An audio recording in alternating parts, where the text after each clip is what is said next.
So this is a label that I have already mentioned in a lot of my videos beforehand, and this is the Italian label Urashima Recods.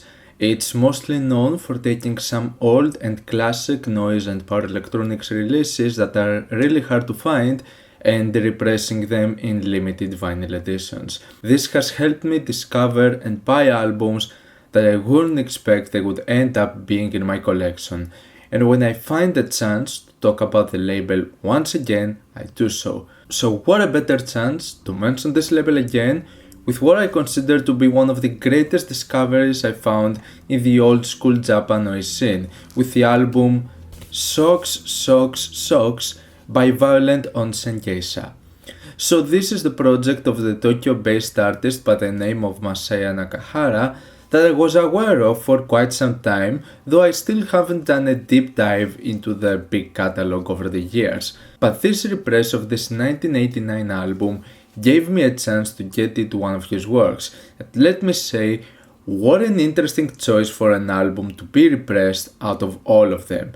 This is one of the things that I really like about this label. It's not that it necessarily goes for the most well-known or let's say most obvious picks. It gives a chance for some hidden gems to shine, and this being one of the first Violent Onsen Geisha albums, if not the first, is quite a bold choice, because this album is more of like a bizarre sound collage rather than an average noise project. Now, if you are familiar with any other works of Violent Onsen Geisha, this is what you are mostly going to expect. The works mostly range to sound collages, and some of the later stuff have like elements of experimental rock, and especially when we're talking about works of the 80s, even very late 80s, noise would mostly be an experimental phase. There were not a lot of works that could be categorized as pure, straight up harsh noise. Lots of them would have an avant-garde approach with field recordings, music concrete, junk metal abuse, tape loops, and then there's Socks, Socks, Socks, which is like a mash-up Plunderphonics album in a sense. Maybe not the way we might know it as of today, but when we think of like mashup or Plunderphonics, what might come to our mind is like a 2010s Bandcamp meme release. But we're talking about 1989 here. It is not like this concept was unknown for its time. There were artists that would experiment with unorthodox or comedic methods of sound collage. Great example is the works of the Gero Yeye, with some of them being quite ahead of their time. But still, considering the time period of this album, really out there. And another one of those bizarre Urashima releases that is really nice to see coming back to the spotlight after decades at this point.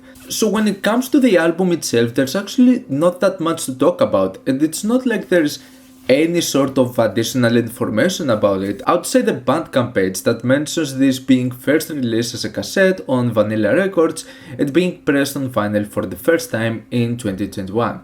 It's a pretty short album, so I'm going to give you a glimpse of what you can expect out of this very intriguing listening experience.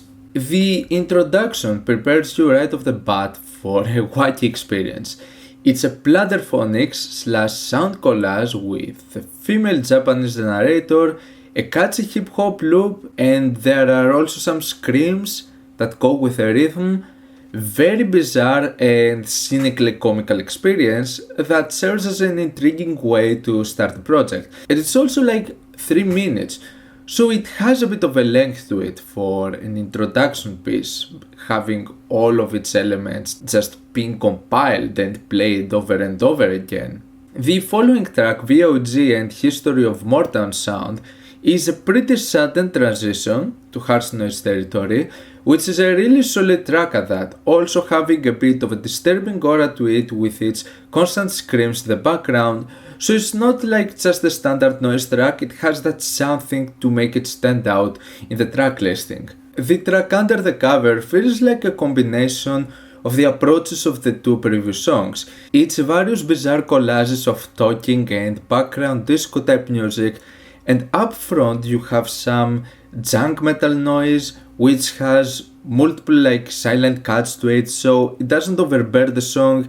Instead, it comes as an element of surprise anytime, and it makes an impression. as if it paints a picture of outside the disco place with drunks singing and talking and they bang on metallic trash cans or something. Also goes to the 5-minute mark, which shows that a big chunk of this album is about these unsettling and simultaneously humorous collages that work in a pretty interesting fashion, to say the least. And here we are at the most pivotal moment in this whole project for me, the 16-minute track Motor City is Burning for Chuck Norris. So to its core, this is mostly a harsh noise track, but it also has its own elements to make it differentiate not only from this album, but from the entire noise field at the time.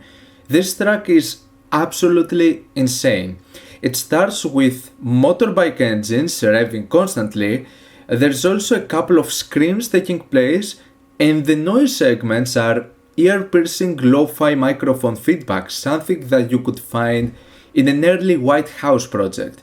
Then after a while, it seems that the track kinda goes to have a direction with specific vocals repeating themselves and then sort of fighting the flow to loop some of the surrounding sounds, and after a couple of experimentations and once it finds its footing, it becomes this crazy amalgamation of walls of noise with some weird growl type vocals looping themselves over and over and over again. And this is how it goes for the rest of its 8 or so minute mark. Over the years, this has become for me one of the pinnacles of Japan noise. It's one of the few noise tracks out there that I consider to be 10 out of 10, and also one of the greatest tracks of the 80s, I'd say. It's so wacky, it's so out there. The overall lo-fi sound works in its favor. The samples are very imaginative. I absolutely love the loop of the second half, and the overall noise sound is really one of a kind. This track is just insanely good. To cap this whole thing off, the album closes on a short note with the two-part in the Urashima release, Hikabuse for Anal Sex number 6 and We Will Meet Again. With the sudden cut of the previous track, we get a loop of like an old vocal jazz track, and the vocals once again sound really disjointed and whacked. It's fun, and at the end, when the vocals don't sound as bizarre, you can hear the word sayonara, and then the album ends. So yeah, that's pretty much it.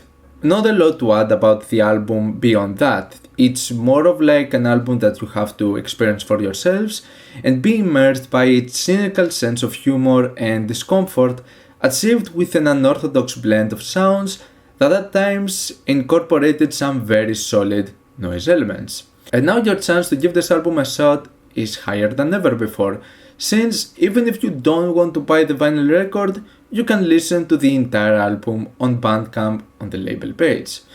Urashima once again gave the opportunity for a hidden gem to shine, one of the most unique and cutting-edge 80s Japan noise albums that I can think of, which is more than just noise. And this is why I consider Shock to be, in my opinion, an essential. Let me know your thoughts of this album down in the comments. Leave a like if you enjoyed the video, subscribe for more content like this. Thank you for watching, and I'll see you all in the next video. Goodbye.